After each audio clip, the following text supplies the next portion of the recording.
책으로 만나는 가을 개벽 문화 김영현입니다. 여러분들은 박물관에 얼마나 자주 가시나요? 박물관에선 다양한 문화유산을 통해 선조들의 숨결과 역사를 만날 수 있는데요.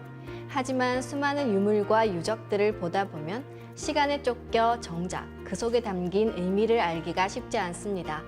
오늘 이 시간엔 나는 박물관 간다를 통해 우리 문화유산에 담긴 참 의미와 숨겨진 이야기들을 만나보도록 하겠습니다. 책에 대해 소개해 주실 분 자리에 모셨는데요. 이 책의 저자십니다. 오동석 인문여행 스토리텔러 자리에 모셨습니다. 안녕하세요. 네, 안녕하세요. 제가 작가님을 인문여행 스토리텔러라고 소개를 했는데요. 어떤 일을 하시는 건가요? 이제 우리가 해외 여행을 가면은 그 나라의 역사, 문화, 또 사람 사는 이야기들이 있잖아요. 근데 그런 것들을 알기 쉽게 글로 써서 여행 가는 사람들을 위해서 또는 뭐 여행을 가지 않더라도 책을 통해서 쉽게 설명해 주는 사람이다. 이렇게 설명할 수 있겠습니다. 최근에 이제 한국에 들어오시는 외국인들이 박물관을 주로 많이 찾는데, 이 박물관을 찾는다는 게 이제 그 나라 역사를 가장 쉽게 빨리 알 수 있는 방법 중에 하나잖아요. 그렇게 되면은 이제 그 나라 사람들이 이 역사를 통해서 그 나라 사람들이 의식주, 이 생활 문화를 쉽게 알 수가 있기 때문에 이 외국인들은 주로 오자마자 박물관을 많이 찾는 것 같습니다. 근데 이제 박물관을 찾아도 사실은 이제 우리가 이제 고궁 같은 것도 사실 박물관이라고 하거든요. 뭐 서울 같으면 경복궁, 덕수궁, 창덕궁 같은 거 이런 그 왕궁 문화 이런 거를 사실 먼저 찾아야 된다고 저는 이야기를 합니다. 왜냐하면 이 역사를 주도했던 사람들은 아주 평범한 일반인들이라기보다도 어떤 옛날에 절대 왕조 시절에 어떤 왕들이잖아요. 그러니까 이런 사람들은 당대의 최고 그 예술가, 뭐 철학가, 뭐 건축가, 뭐 미술, 뭐 음악 이런 사람들을 초청해서 뭐 건물도 세우고 뭐 음악도 연주하게 하고 또 그림도 그려서 왕실 문화 또 이 집안 가보 대대로 내려오는 이런 것들을 전해 주려고 하는데, 그러다 보니까 우리가 이제 해외 나가서 보고 듣고 먹고 하는 모든 것들이 어떻게 보면 왕실 문화예요. 그래서 그거를 이제 먼저 접해서 공부를 하면은 그 여행이 더 쉬워지죠. 그래서 우리가 알고 있는 이제 박물관이라든가 뭐 미술관이라든가 뭐 거의 비슷한 이야기지만, 아니면 어디서 음악을 듣는다라고 하는 것들이 다 그런 그 왕실 문화의 산물이다. 이렇게 말씀드릴 수가 있습니다. 그래서 그 인문여행 작가가 되려면 적잖이 공부를 해야 됩니다. 뭐 건축, 말씀드린 건축, 음악, 미술, 뭐 상징, 뭐 요즘 우리 방송에 해외 여행하면 먹방 하는데 음식 문화까지 다 아우러서 공부를 한 다음에 거기서 보고 듣고 내가 공부한 것들을 쉽게, 최대한 쉽게 써서 전달해 주는 것이 이제 인문여행 작가입니다. 대답이 좀 길어졌죠? 아닙니다. 그럼 수많은 곳들을 여행하시면서 많은 것을 공부하고 또 소개를 하셨을 텐데, 특별히 우리나라 박물관에 관한 책을 쓰셨단 말이죠. 어떤 이유가 있을까요? 이제 해외 여행을 가서 뭐 제가 이제 안내도 하고 가이드 역할도 하고 하는데, 가서 이제 특히 유럽 같은데 거대한 그 돌로 만든 이런 문화 이런 것들을 보면 우리나라 사람들이 이구동성으로 해오던 이야기가 있어요. 도대체 유럽은 이렇게 엄청나게 돌덩어리로 크게 뭐 구조물을 만들었는데 우리 조상님들은 뭐 했냐? 뭐 이런 이야기를 하거든요. 그런 얘기 들을 때마다 우리를 몰라도 너무 모르지. 그걸 뭐 대놓고 얘기할 수도 없고. 사실은 이제 박물관에 대한 책을 쓴 이유 중에 하나이긴 하지만 여러 가지 이유 중에서 그런 모습을 보면서 이건 아니다 싶어서 우리나라가 갖고 있는 세계 최초, 세계 최고, 세계 최다 엄청 많잖아요.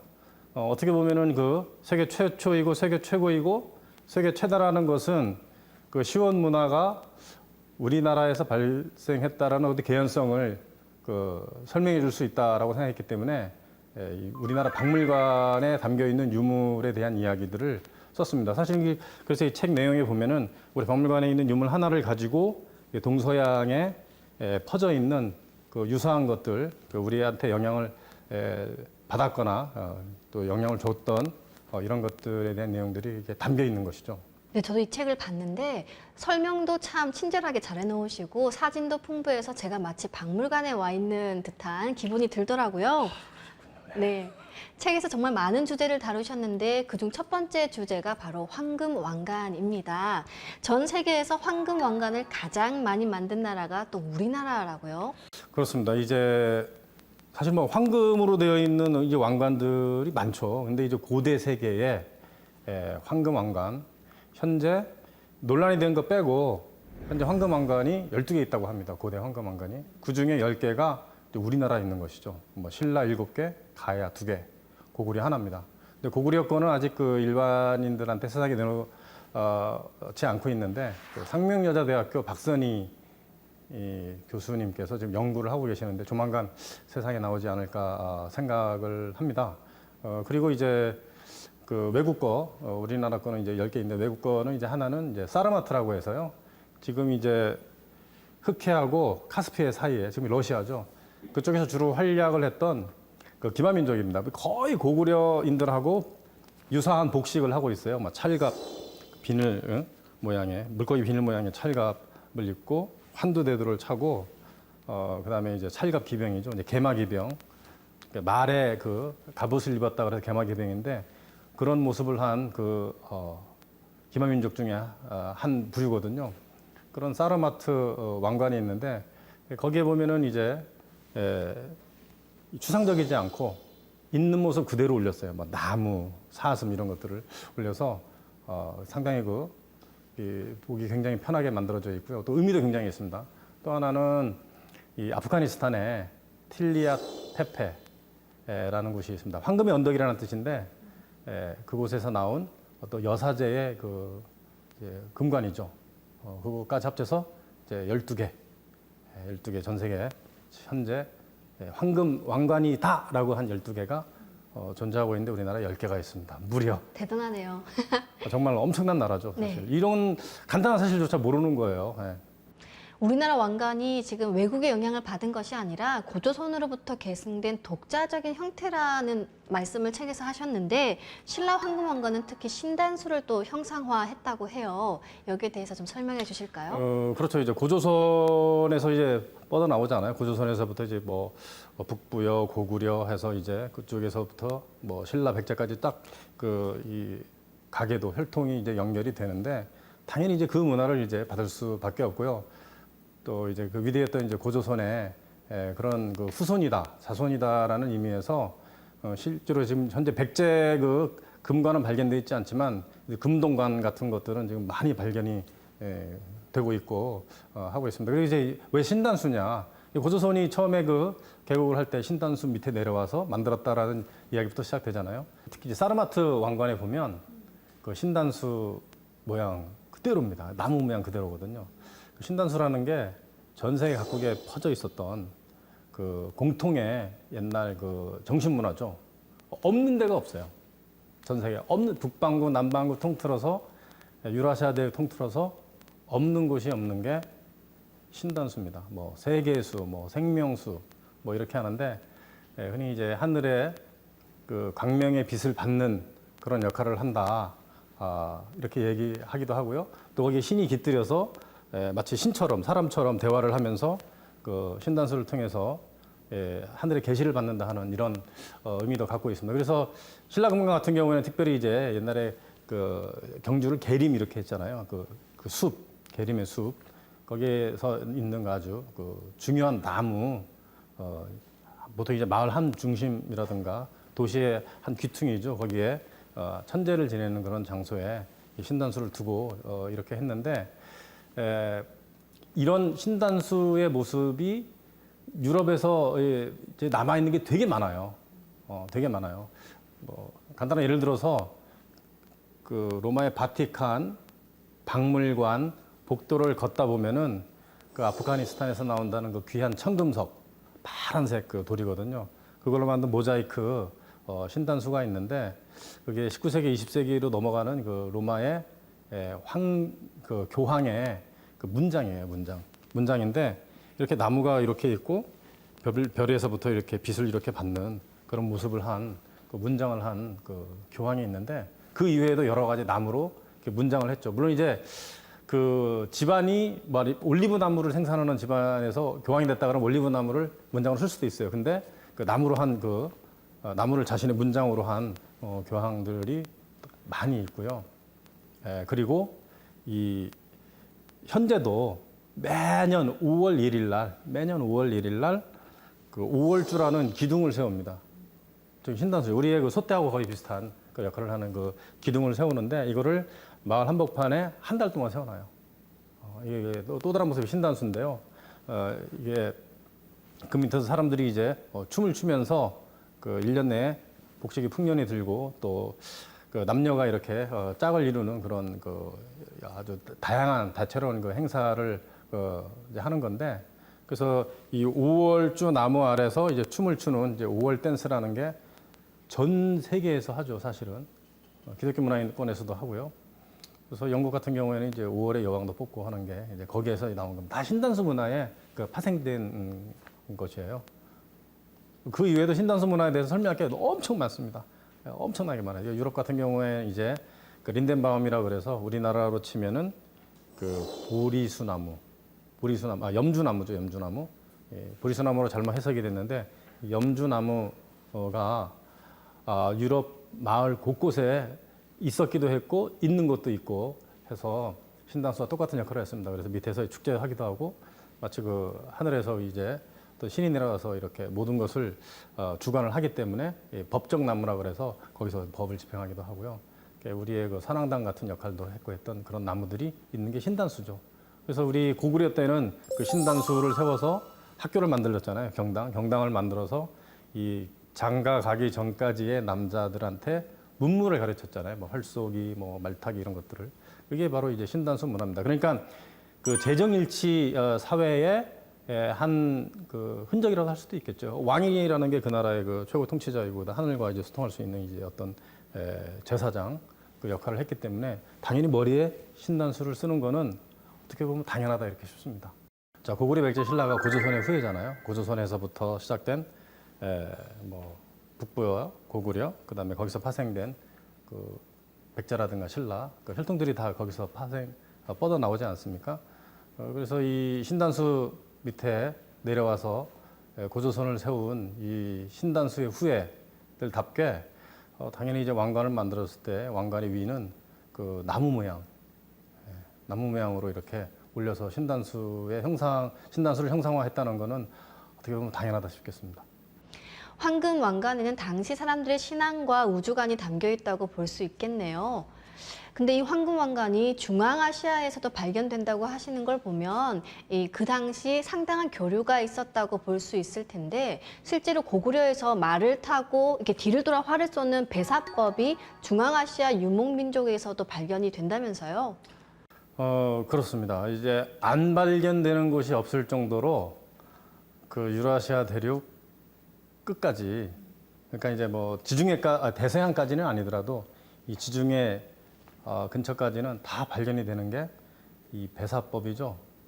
그 등을 돌려서 말 위에서 쏘는 것을 우리가 배사법 이렇게 얘기하는데, 교류가 당연히 말 타고 다녔으니까 엄청났을 거라고 보거든요. 그래서 뭐 정신문화라든가 기타 이렇게 물질적인 것들이 그런 루트를 통해서, 그러니까 뭐 초원길이든 나중에 이제 그 비단길이든 이거를 통해서 이제 다 교류를 했는데, 근데 이제 그 배사법이라고 하는 것을 서양에서는 파르티안 샷 이렇게 얘기하거든요. 파르티안 샷.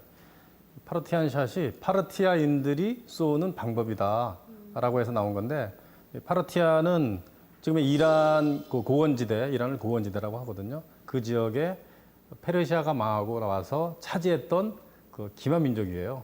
이 사람들은 이제 한 나라하고 로마 사이에서 실크로드를 뚫어놓고 이제 중개 무역을 했던 사람들입니다. 그러니까 이제 흔히 얘기하는 그 향신료라든가 비단 이런 것들을 교역을 로마로 했던 사람들이죠. 근데 로마가 이제 그때 당시에 이제 굉장히 많이 소비를 했던 게 이제 비단이거든요. 굉장히 비싼 값에 이 사람들이 사서 어쩔 수 없이 소모할 수밖에 없었는데, 이거를 파르티아가 컨트롤을 하니까 이 파르티아를 제압하기 위해서 로마가 전쟁을 하러 옵니다.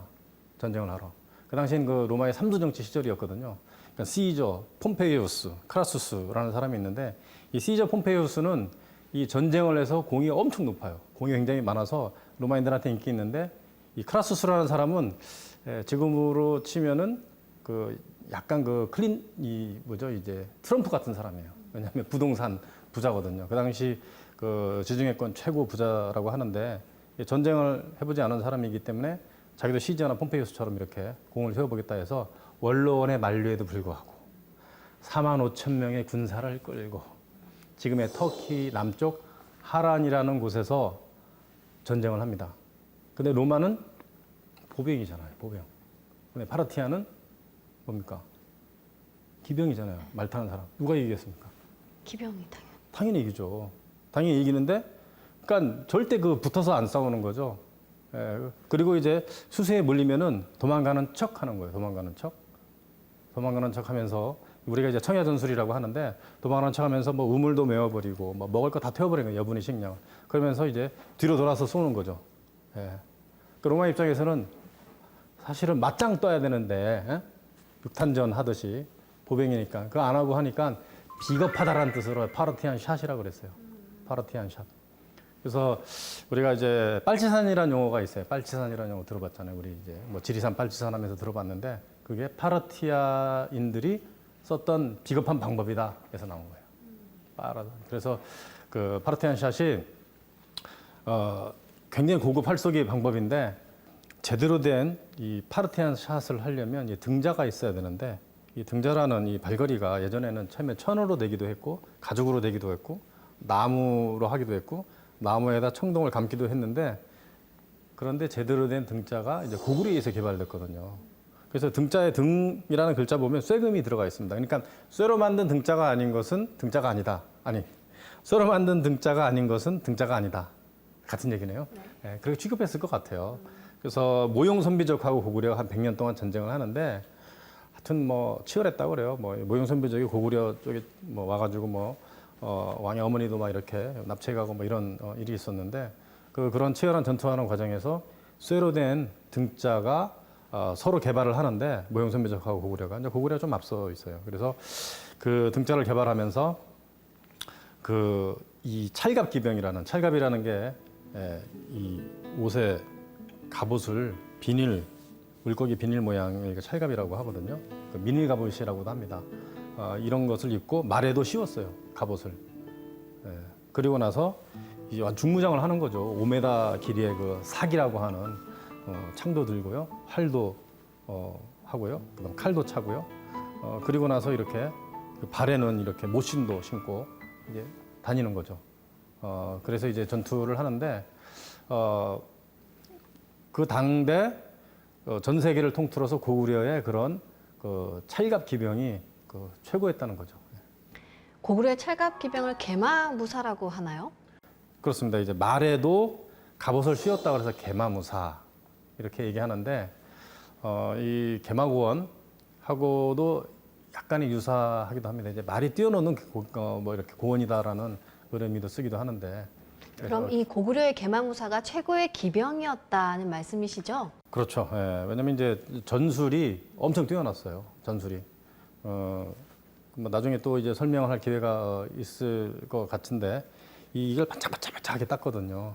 엄청 반짝반짝하게 땄고 또 그 기병들은 앞에 청동 거울을 달고 아주 광을 내서 그냥 햇빛을 비치면 아주 레이저 광선 나오듯이 마치 그 아이언맨처럼 레이저 광선 나오듯이 이 번쩍번쩍 거리게 하고 그리고 이 방울을 달았죠. 방울을 딸랑딸랑하는 방울. 그러니까 방울 다는 목적이 여러 가지가 있죠. 상대방으로 하여금 이렇게 공포를 일으키게 하기도 했지만 이 말한테 이 소리에 익숙하게 하는 거예요. 말은 굉장히 민감한 동물이라 방울 소리를 내면 말이 다른 소리에 이렇게 민감한 반응을 내지 않는다고 합니다. 어쨌든 그 계만무사들이 전쟁을 할 때요, 적군이 자기네들보다 서쪽에 있으면 동쪽으로 이동을 했대요. 동쪽으로 새벽에 하여튼 밤에 이동을 해서 해 뜨는 동쪽을 향해서 이제 갔답니다.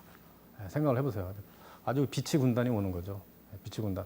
이렇게 대열을 짜면은 그 긴 창, 삭이라고 하는 5m가 넘는 창으로 이렇게 뚫어버리고 그다음에 이렇게 멀리서 이제 활을 쏘고 하는 이런 전술을 이용해서 했는데 뭐 탱크나 뭐 장갑차가 이렇게 현대전에서 나가는 것 같은 그런 효과가 있었다고 합니다. 그러니까 이제 세계 최강이었죠. 신라에서 발견된 천마도와 동복도 기마민족과 연관이 있었다고 밝혀졌어요. 그렇습니다. 이제 동복이라는 것은 이제 기마족들이 태어나서 말을 타기 시작할 때부터 이렇게 갖고 다니는 일종의 밥그릇입니다. 그러니까 장거리들을 이동하기 때문에 이 사람들은 밥을 해 먹을 때 동복을 끌어내려서 뭐 탕을 해 먹거나 뭐 여러 가지를 해 먹던 것이 동복이거든요. 그래서 동복은 이제 기마민족들이 다니던 그런 곳은 다 있어요. 이제 헝가리 같은 데 가면 또 헝가리가 이제 기마민족들이 만든 그 나라잖아요. 훈가리에서 훈족이 원래 조상이었고 그 뒤로도 이제 많은 기마민족들이 갔는데 기마민족의 숫자만큼 동복이 발견되는 거죠. 엄청나게 발견돼요. 그래서 그런 음식 문화를 그 헝가리가 이제 남겨놔가지고 뭐 관광객이 가거나 누구나 가거나 거기서 그런 그 통에다가 음식을 해서 주기도 합니다. 굴라시라는 음식이 있는데 뭐 서부 영화에서 보면은 그 가끔 이제 그 노숙을 할 때 뭐 깡통 같은 거 하나 이렇게 걸어놓고 하잖아요. 이게 동복이에요. 동복. 그래서 이제 신라 이제 토용이 나왔는데 그러면 신라는 기마민족이 아닐 것 같은데 나왔잖아요. 예. 근데 그거에 대해서 이제 훈족의 후손이 넘어가서 고구려 김씨 왕조를 이루었다라고 하는 그 이야기가 있는데 이제 훈족보다 이제 흉노죠. 훈족이 아니고 훈족은 이제 흉노가 넘어가서 훈족이 됐으니까 유럽으로. 이제 신라가 이제 박씨, 석씨, 김씨 이렇게 이루는데 그 김씨 왕국을 이루는데 그때 이제 기마민족의 그 문화들을 이제 가져갔다 이렇게 얘기를 하죠. 그래서 이제 많은 것들이 남아 있다 이렇게 얘기하기도 하고요. 그래서 거기 신라뿐만 아니고 뭐 가야에도 영향을 줬다 하는 이런 얘기가 있습니다. 말씀을 들으면 당시 인류가 지금 생각했던 것보다 훨씬 더 많은 교류가 있었다는 것을 알 수 있는데요. 동양과 서양도 보면 서양의 르네상스를 여는데 결정적인 계기가 된 화약이나 종이, 나침판 등도 동양에서 전수가 되지 않았습니까? 그리고 또 구텐베르크의 금속인쇄술은 서양의 지식을 보급시키면서 서양 문명이 급속도로 발전하게 된 계기가 되는데 이 금속인쇄술도 고려와 연관이 있다고 책에서 밝혀주셨어요. 금속인쇄술, 구텐베르크의 금속인쇄술요? 네. 그렇죠. 이 서양이라는 나라가 어떻게 보면은 뭐 별게 없었던 나라거든요. 그 르네상스도 종이가 건너가면서 됐는데 우리는 종이를 한 4세기부터 썼잖아요. 3세기, 4세기부터 썼고 유럽은 종이 만드는 기술이 들어간 게 12세기, 13세기, 14세기예요. 그전에는 종이라는 건 존재하지 않았습니다. 종이를 뭐 수입하지도 못했고요. 그냥 이렇게 양피지에 쓰고 이렇게 했는데 그러니까 뭐 금속활자 같은 거는 이제 상상도 못할 그 일이었죠. 나중에 겨우겨우 어떻게 하다가 몽골을 통해서 목판 인쇄술이 넘어갔는데, 그러니까 이제 그 유럽이라는 나라가 어떤 금속에 글자를 새기는 이런 기술 자체가 없었어요. 근데 우리는 고구려 때부터 있었거든요. 고구려. 뭐 고구려 이전에도 있었을 수도 있죠. 이제 고구려에 보면은 그 신라에서 경주에서 발견된 호우총이라고 있습니다. 그러니까 이제 호우라는 글씨가 들어가 있는 그 이제 일종의 그릇이죠. 이제 호우라는 게 이제 그릇이라는 뜻인데 제를 지낼 때 사용하는 그릇이에요. 그러니까 장수왕께서 아버지 광개토 대왕이 죽은 것을 기념을 해서 10개를 만들어서 거의 뭐 제후국 정도 되는 그 신라의 그 선물을 준 거거든요. 신라에 이제 선물을 준 건데 이제 그게 발견이 됐어요. 그러니까 그때부터 벌써 이제 글자를 새기는 기술이 있었고요. 그뿐만 아니라 신라에 오면은 그 선덕대왕 신종이 있잖아요. 그 어마어마하게 큰 신종인데 무게도 뭐 엄청나죠. 거기에 약 1000여 개의 글자가 있고요. 사실은 어떤 청동에 글자를 새겨서 그걸 하나씩 떼면은 활자잖아요. 근데 이제 그런 글자가 없었는데 그걸 이제 어떻게 구텐베르크가 그거를 이제 고려 거라고 알게 됐냐 한 것은 이제 사실은 이제 엘고라고 하는 분이 아시죠? 옛날에 미국에 부통령했던 사람인데 엘고 이분이 우리나라에 와서 뭐라고 얘기했냐면은요. 아니 이제 인쇄 혁명을 만든 나라가 이제 디지털 혁명을 하게 됐습니다. 이 교황청의 그 사신 중에서 그 구텐베르크의 친구가 있었기 때문에 구텐베르크가 고려의 금속활자 기술을 가져가서 인쇄술을 하기 시작했다 이렇게 된 거예요. 근데 그거를 이제 추적을 한 거죠. 우리나라 사람들이 여러 가지 다각적인 방법으로 했어요. 뭐 이렇게 금속활자에 이 남아 있는 아니면 이제 그 인쇄에 남아 있는 어떤 뭐 모래를 뭐 채취한다, 뭐 검사를 한다는 등 해서 했는데 이제 결정적으로 이제 교황청에 있는 서고에 가서 이제 편지를 발견한 거예요. 편지를. 그러니까 이제 그 당시 그 고려의 왕한테 그 편지를 쓴 거를 발견한 거죠. 그거를 그 교황의 사신이 들고 갔는데 그 사신 중에 구텐베르크의 친구가 있었던 것이죠. 그래서 넘어간 겁니다. 예, 그래서 이제 그 서양에서는 이제 구텐베르크 인쇄술 이후하고 이전으로 역사가 나눈다 이렇게 하잖아요. 구텐베르크 이전의 역사는 뭐 아주 비참하고 정말 암울한 역사였고 구텐베르크 이후에 이 인쇄가 발달하면서 이 정보가 퍼지니까 이 정보라는 게 이제 소수한테만 있었던 전유물이 아닌 여러 사람들한테 퍼지게 되면서 이게 일대 그 혁명이 온 거죠. 우리나라 화폐 중에서 이 10,000원권에 들어간 천상열차 분야 지도에 대해서 좀 말씀해 주실까요? 사람들이 그냥 지나치기 일쑤죠. 천상은 하늘의 그 현상이거든요. 열차, 분야, 지도 여기까지 이렇게 하려면 되게 복잡해요. 그러니까 쉽게 얘기하면 이순신 장군이 만든 거북선도 이 천문도와 연관이 있다고 하셨죠? 그렇습니다. 이제 거북이는 물에서 잘 놀잖아요. 당연히 거북이 모양으로 철갑선을 만들었다는 거는 어떻게 보면 상식이었지 않을까. 우리 2002년 월드컵 때 붉은 악마 응원단의 마스코트가 또 치우천왕이었죠? 영화 명량에 보면은 그 이순신 장군께서 이렇게 어머니 제사를 지내요. 카메라가 이렇게 쫙 올라가면서 위에 그 환이라는 글자 옆에 그 도깨비 형상이 있습니다. 치우천왕이죠. 분신을 나타내는데 그래서 도깨비의 모습은 찾아보면 더 많은데